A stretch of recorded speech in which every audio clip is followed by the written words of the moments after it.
Si tienen sus Biblias, por favor, ábranlos a Mateo capítulo 13. Mateo capítulo 13.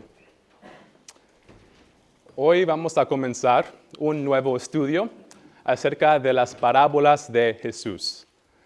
Acerca de las parábolas de Jesús, básicamente son historias que Jesús dice. Hay 44 parábolas en total. Solamente en Mateo, Marcos y Lucas no están en el Evangelio según Juan, pero hay 44 parábolas y mi deseo, mi meta hoy para todos ustedes es animarles cuando ustedes están leyendo una parábola que pueden identificarlo y también saber que Jesucristo quiere hablarte a ustedes personalmente. Las parábolas no son para todo el mundo. No son para las personas comunes que no conocen nada de Jesucristo. Son solamente para cada uno de ustedes. Obviamente, la meta hoy no es contarles todos los 44 parábolas. Eso es imposible hacerlo en un par de minutos. Entonces, si José me invita otra vez para compartir una enseñanza acerca de las parábolas con ustedes, sería muy bien. Pero la meta hoy es básicamente darles una definición de una parábola, o sea, ¿qué es una parábola? Decirles a quién Jesús quería hablar acerca de las parábolas y también por qué Jesús habló en parábolas. Entonces, esto es la meta hoy. Entonces, decir todo esto. Quiero empezar con una historia, y perdón, David, si yo estaba ahí en la iglesia de Grants Pass el domingo pasado, entonces a lo mejor tú vas a escuchar este estudio otra vez, pero si tú quieres no poner atención, está bien. No. Pero la introducción va a ser un poco diferente. Entonces, cuando yo era joven, niño, yo vi muchas películas y vi una mamá con su hijo ahí en el tiempo para dormir. La mamá entró al cuarto de un niño y ahí estaba contándole historias para descansar y para dormir, ¿verdad? Y era muy tierno, muy bonito y ver la cara del niño y verlo como ya tranquilo, ya podía dormir muy a gusto, ¿verdad? Pero no tenía esto. Obviamente, en mi niñez, mi mamá era muy trabajadora, entonces no tenía mucho tiempo para hacer todo esto. Entonces siempre quería eso en mi vida. Pero cuando acepté a Jesucristo, yo empecé a leer su palabra y cuando yo leí las parábolas de Jesús, era igualito como Jesucristo estaba contándome historias. Y cuando Él me estaba contando historias, ya podía sentir esa paz, ese gozo y esa tranquilidad, ¿verdad? ¿Por qué? Porque yo era uno de sus discípulos, yo era uno de sus seguidores, yo era un hijo de Dios. Pero antes de conocer a Jesucristo, yo leí la palabra y no sabía nada. Lo leía, no entendí nada. Quiero animarles leerles sus Biblias y cuando ustedes encuentran una parábola ya pueden ser animados y pueden identificarlo. Entonces, para empezar, vamos a empezar con las cosas más básicas. Entonces, quiero darles una oportunidad para decirme a mí qué es una parábola. Una ilustración, ejemplo, muy bien, Marino, muy bien. ¿Alguien más? Pues una parábola sí es una ilustración, es una historia, pero bíblicamente hablando es una comparación. Y si tienes notas, está bien si puedes notar lo que está aquí en el pizarrón. Aquí tengo definición. Una parábola es una comparación.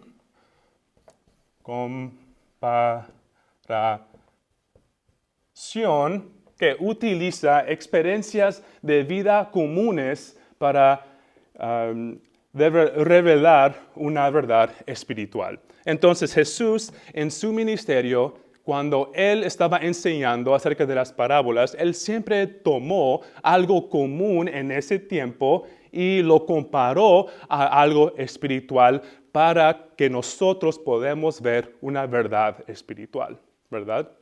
Por ejemplo, un sombrador. Un sombrador era muy común en ese tiempo. También, por ejemplo, también el hombre que estaba buscando un tesoro en la tierra, un trabajador que estaba trabajando día tras día. Todos conocemos a esa persona. Y también la parábola más pienso que famosa, se puede decir, es la parábola del hijo pródigo, ¿verdad? Todos nosotros y también todos ellos en ese tiempo sabían alguien que tenía un hijo o hija que se fue de la casa y estaba desgasando su vida. Aún eso pasa muy seguido hoy en día, ¿verdad? Entonces Jesús siempre tomó algo muy común en ese tiempo y lo comparó a algo espiritual para dejarnos saber algo espiritual para nuestras vidas también. Aún la palabra parábola, lo voy a poner aquí en griega, no soy muy fluido en griego obviamente, pero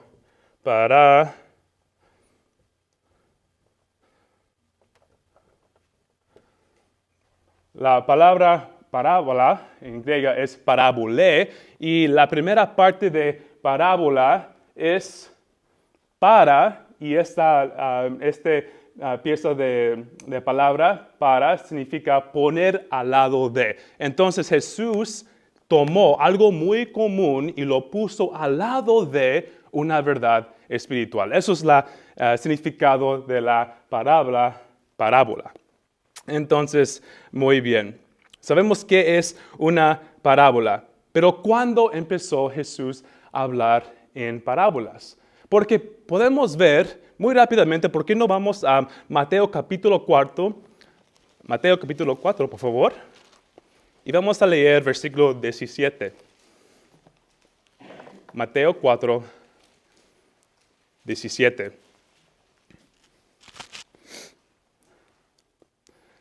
Hasta este punto, Jesús estaba hablando muy claramente. Entonces, un poco de contexto.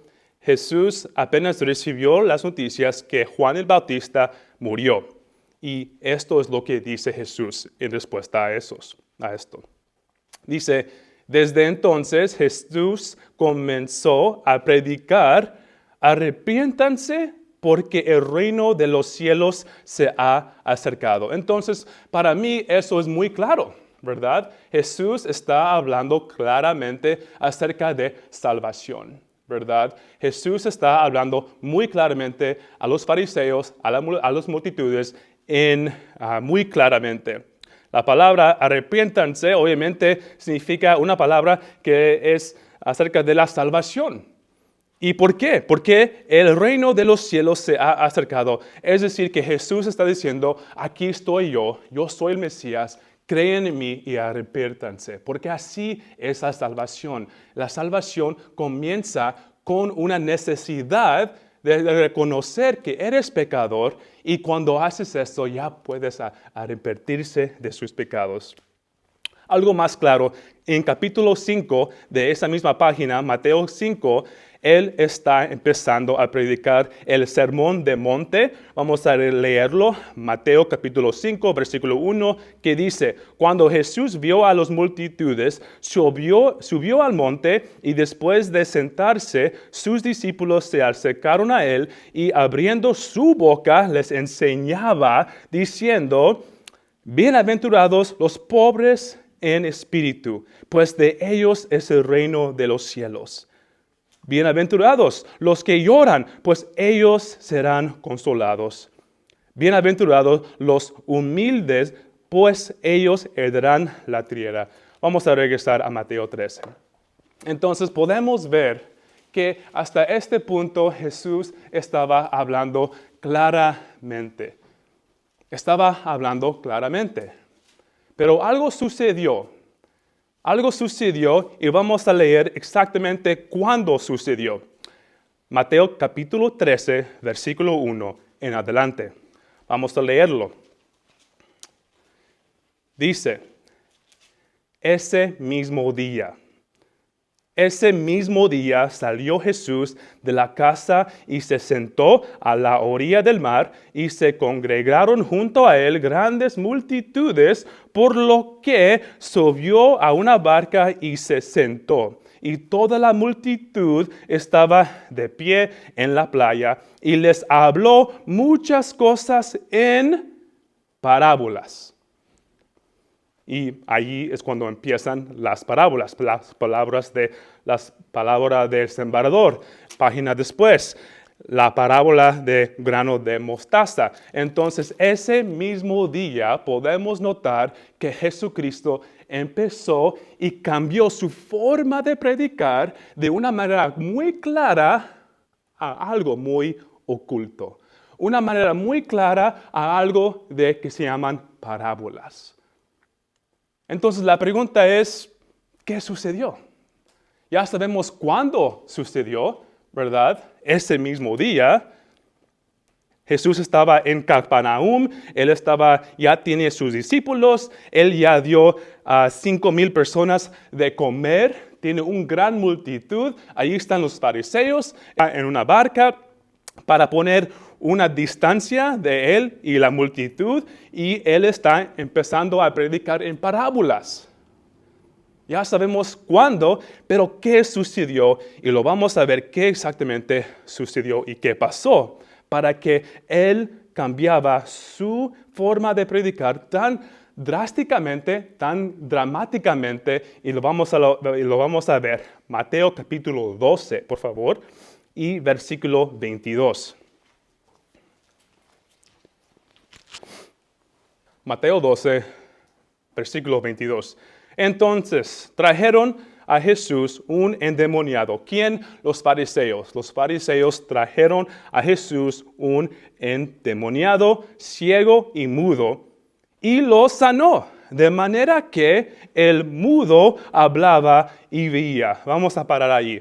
Entonces podemos ver que hay un momento en que Jesús está hablando con sus discípulos, ya tiene la multitud allí, y también allí está un endemoniado, ciego y mudo, alguien que no podía defenderse. ¿Y qué hace Jesús? Él hace un gran milagro. Muy simplemente, aquí dice, y lo sanó. No solamente un poquito, para que él podía ver, pero todavía no podía hablar. No, aquí dice que lo sanó de manera que el mudo hablaba y veía. Entonces se pueden imaginar, aquí está un hombre, a lo mejor tú conoces a este hombre desde su niñez y no podía ver, no podía hablar, y de repente ya es un adulto y otro varón viene que es Jesucristo y lo sana, y él está hablando a usted y te puede escuchar. Eso para mí es un milagro. Aún hoy en día no hay medicina moderna que puede ayudar con estas dos condiciones. Me imagino que en ese tiempo había muchas infecciones sexuales. Y la mayoría de las personas que estaban ciegas era porque había una bacteria adentro del canal vaginal que los puso en sus ojos, y ya después de eso ya no podían ver por el resto de sus días. Hoy en día tenemos este medicamento que ponemos en los ojos de los nuevos bebés, y para prevenir esta condición. Pero en ese tiempo obviamente no tenía antibióticos, ¿verdad?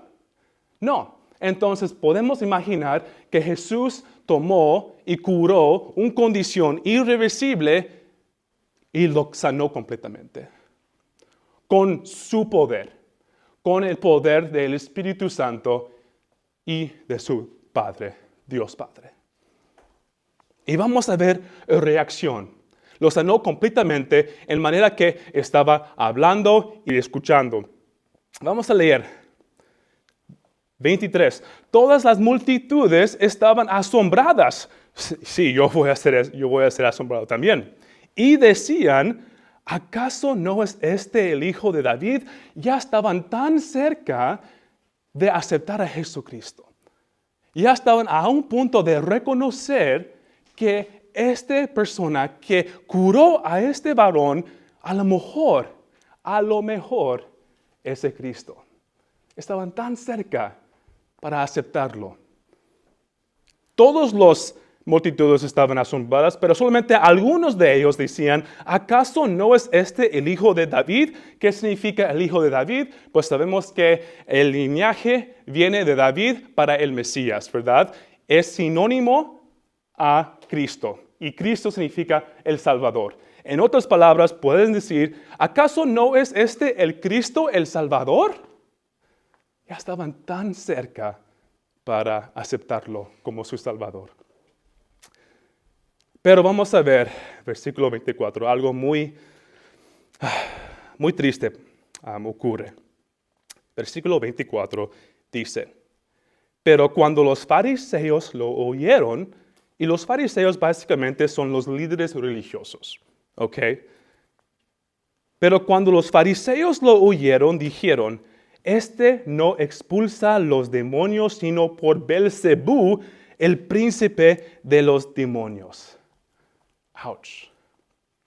El nombre Belzebú significa el rey y el señor de las moscas. Y también es sinónimo a Satanás. En otras palabras, los fariseos están diciendo, este no expulse a los demonios, sino por Satanás mismos. Después de ver todo esto, después de recibir la revelación de Jesucristo, después de escuchar Jesús decir, arrepiéntanse por el reino de Dios, viene en vez de aceptarlo como Jesucristo, como el Salvador, su conclusión era que este hombre hace poderes, milagros por el poder de Belzebú. En este contexto, si esta es tu conclusión, ya es demasiado tarde para ti. Pero vamos a ver cómo Jesús responde a esto. Versículo 25. Conociendo Jesús sus pensamientos, les dijo, todo reino dividido contra sí mismo es asolado, y toda ciudad o casa dividida contra sí misma no se mantendrá en pie. Básicamente está diciendo y está usando lógica, si yo hago esto por el príncipe por Satanás, eso no tiene sentido, ¿verdad? Está usando lógica porque ¿por qué voy a sacar un demonio si yo quiero que ellos se queden allí? Básicamente es lo que está diciendo. Versículo 31, vamos a brincar a versículo 31, que dice, por eso les digo, que todo pecado y blasfemia será perdonado a los hombres, pero la blasfemia contra el Espíritu Santo no será perdonada. Es decir, si toda tu conclusión, si tú ves a Jesucristo, si tú estás allí en ese tiempo de Jesús, y tu conclusión es que este hombre Jesús hace estos milagros por el poder de Satanás, ya es demasiado tarde para usted y no hay perdón para usted. Pero ese es el contexto. Era contexto para ese entonces, pero no es el contexto para hoy en día. Hoy en día, si tú piensas y conoces a alguien más que está demasiado alejado de Dios, está gastando su vida en el mundo, está básicamente en drogas, todo mal, aún esta persona todavía puede reconocer su pecado y ser salvado por Jesucristo. ¿Por qué? Porque yo era esa persona. Yo era una persona que estaba blasfemando el nombre de Jesucristo. Cuando yo crecí en la iglesia, yo fui a muchos grupos de Awanas, que es una organización que trae a los niños y les comparten el evangelio. Y también fui a Good News Club. Cada miércoles unos americanos fueron a mi escuela, nos recogieron, nos trajeron a una iglesia, nos dieron el evangelio. Yo escuché claramente el evangelio de Jesucristo por 12 años. Pero aún mi conclusión cuando tenía 14 años es, yo quiero salir de esta iglesia y hacer lo que yo quiero. Yo estaba rechazando a Jesús y estaba endureciendo mi corazón cuando tenía 14 años. Y por 6 años así estaba rechazándole con mis actos, rechazándoles con mis palabras, y no quería nada que ver con la iglesia de Grants Pass. Pero gracias a Cristo, que Él me rescató. Gracias a Jesucristo, que por su gracia y su misericordia, Él me llamó por mi nombre y me dijo, Julián, vete a la casa de tu tío Efraín para que Él pueda orar por ti. No me lo dijo en una manera audible, pero lo sentí en mi corazón. Entonces llamé a mi tío Efraín, fui a su casa, le dije todo de mi vida, él oró por mí y desde ese entonces el Espíritu Santo entró en mi vida y empezó a trabajar en mi vida. De manera que, como este mudo y ciego, yo podía ver, escuchar y entender su palabra. ¿Por qué? No porque ¿sabes qué? Yo estaba leyendo todos los libros de filosofía, yo estaba orando, y mi conclusión es que sí, Jesucristo es mi Salvador. No era así. Yo era desgastado, no tenía teléfono, no tenía coche, no tenía trabajo, no tenía nada para ofrecer al mundo. Aún en este estado, Jesucristo me rescató. Entonces yo estoy aquí como testimonio vivo que si tú piensas que usted es muy alejado de Dios, no es imposible para que usted regrese a Jesucristo. Que un día Dios te puede usar para muchísimas cosas espirituales. Pero podemos ver, regresando al tema, que esos fariseos ya decidieron. Ellos ya decidieron a rechazar completamente a Jesucristo. ¿Por qué? Porque lo llamaban el príncipe o el señor de las moscas. No solamente una vez, en Juan capítulo 8, versículo 48, también dice la misma cosa. O sea que esto era no solamente la única vez, sino la segunda vez que ellos dijeron a Jesucristo que Él era Belzebú. Desde ese entonces, ese mismo día, Jesús empezó a hablarles en parábolas. A lo mejor ustedes están aquí y pueden escucharme muy claramente. A lo mejor no, porque mi español no está muy bien. Pero a lo mejor ustedes pueden escucharme muy claramente. Es decir, que pueden escuchar a Jesús muy claramente por medio de su palabra. Pero hay un punto en que a lo mejor ya no vas a poder entender. Y a lo mejor todo lo que dice uno que está aquí enfrente es puro parábolas. Son puro historias, sin explicación. Pero aún, si ustedes están aquí y que no han dado tu vida a Jesucristo, hoy es el día de salvación. No endurecen su corazón un día más. Muy bien. Entonces, después de ese evento, Jesús decidió hablarles en parábolas. ¿Pero por qué? Esa es la otra pregunta. ¿Por qué? ¿Por qué empezó Jesús a hablarles en parábolas? Vamos a leer Mateo capítulo 13, versículo 10. A lo mejor unos de los discípulos van a decir y preguntar esta misma pregunta. Versículo 10 de Mateo 13. Y acercándose los discípulos dijeron a Jesús, ¿por qué les hablas en parábolas? Oh, wow, ok, ahí está la pregunta. ¿Por qué les hablas en parábolas? Vamos a leer.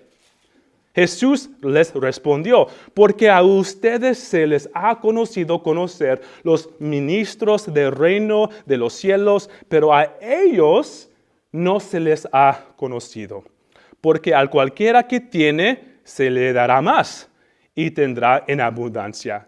Pero al cualquiera que no tiene, aún lo que tiene, se le quitará. Todo eso para decir que si ustedes son creyentes en Cristo, la sabiduría y el entendimiento que tienen ahorita, aún con el tiempo vas a seguir entendiendo más y más y más. Pero si no son creyentes en Cristo, si no han aceptado a Jesucristo como su Salvador, aún las cosas que piensas que tienes o piensas que sabes de Jesucristo, se van a estar quitando de su mente con el tiempo. Es básicamente lo que está diciendo aquí. Vamos a leer versículo 10 otra vez. Y luego vamos a brincar a versículo 13. Entonces vamos a leer versículo 10, 11, luego vamos a brincar a 13. Y acercándose los discípulos dijeron a Jesús, ¿por qué les hablas en parábolas? Versículo 11, Jesús les respondió.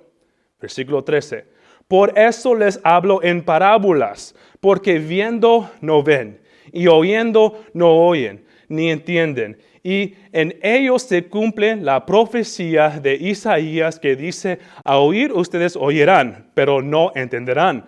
Y viendo verán, pero no percibirán.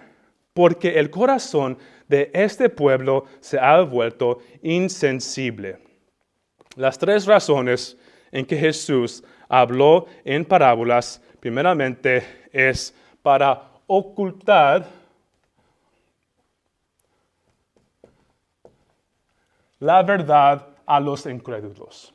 Lo hizo en propósito, para ocultar la verdad a los incrédulos. En segundo lugar, Él habló en parábolas para cumplir la profecía que está encontrada en Isaías capítulo 6, versículo 9 a 10.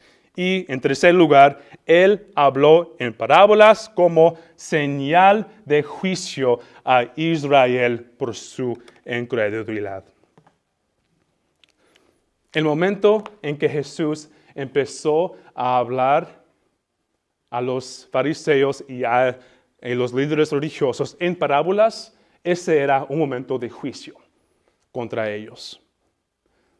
Porque sabemos que el juicio es después de la muerte, pero el juicio también dice la Biblia que está abajo de una persona que no ha creído en Jesucristo aún en esta vida.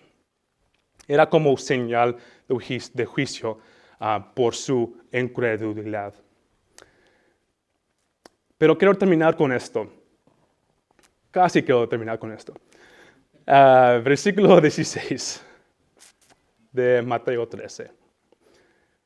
Y eso me da mucho consuelo leer esas palabras. Dice, pero dichosos los ojos de ustedes porque ven, y sus oídos porque oyen.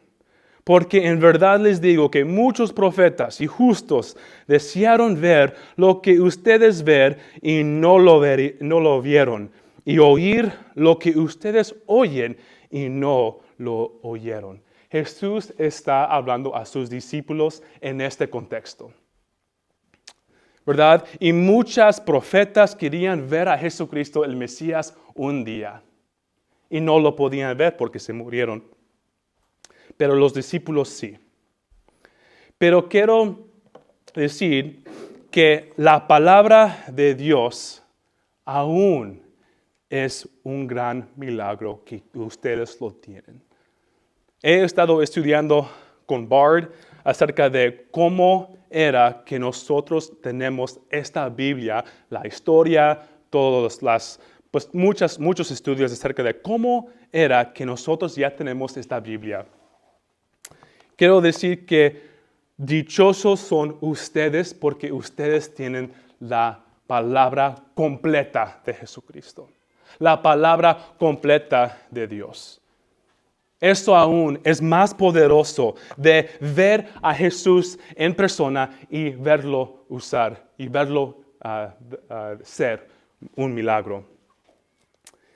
También quiero terminar con Marcos capítulo 4. Vamos a ir a Marcos capítulo 4 y versículo 33.